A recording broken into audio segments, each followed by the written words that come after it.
নমস্কার বন্ধুরা। তোমরা কি কুলেখাড়ার ঝোল কোনোদিন রান্না করে খেয়েছো? খাওনি তো?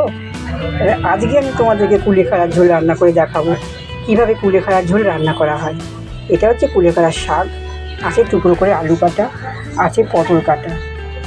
এই উপকরণগুলো দিয়ে আমি কুলেখাড়ার একটা ঝোল করব। যে এই ঝোলটা আমি যেভাবে রান্না করব সেভাবে তোমরা একবার বানিয়ে খেয়ে দেখো, আশা করি তোমাদের ভালোই লাগবে।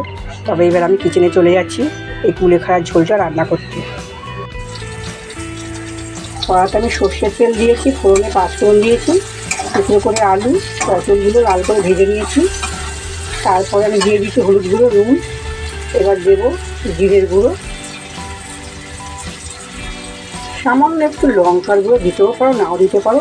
তো আমি একটু সামান্য লঙ্কার গুঁড়ো দিয়েছি, তো আদা বাটা দিয়েছি। এবার ভালো করে কষিয়ে নিয়ে এবার আমি কুলেখাড়ার শাকটা দিয়ে দেবো।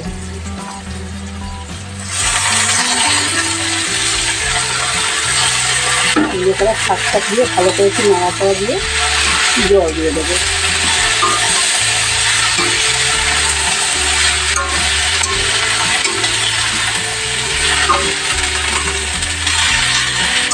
শাকটা একটু ভাজা ভাজা হবে, তারপরে জলটা দেবো। ভালো করে একটু ভাজা ভাজা করে নিই শাকটা।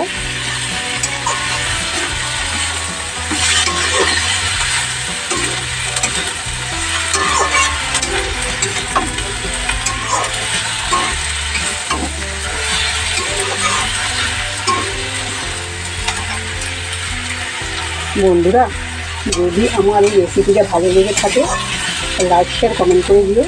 আর এইভাবে আমার নতুন নতুন রেসিপি তোমরা দেখতে থাকো।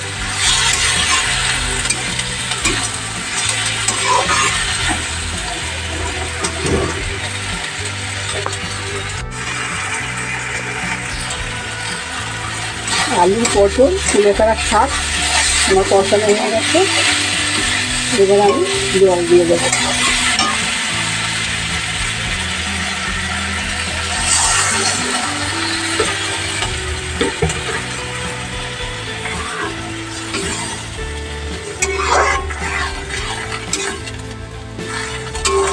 ঝোলটা যখন ফুটে উঠবে আর আলু পটলগুলো সেদ্ধ হয়ে যাবে ভালো করে, তারপর আমি নামিয়ে নেব।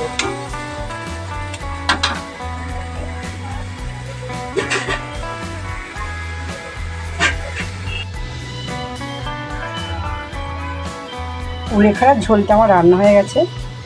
এই ঝোলটা দিয়ে ভাত খেতেও তো এত সুন্দর লাগবে, খুব সুন্দর একটা সেন্ট আছে শাকে, ভাতটা খেতেও ভালো লাগবে। এইভাবে তোমরা বানিয়ে গরম ভাতের সঙ্গে খেয়ে দেখো, খুব ভালো লাগবে খেতে কুলেখাড়ার ঝোল।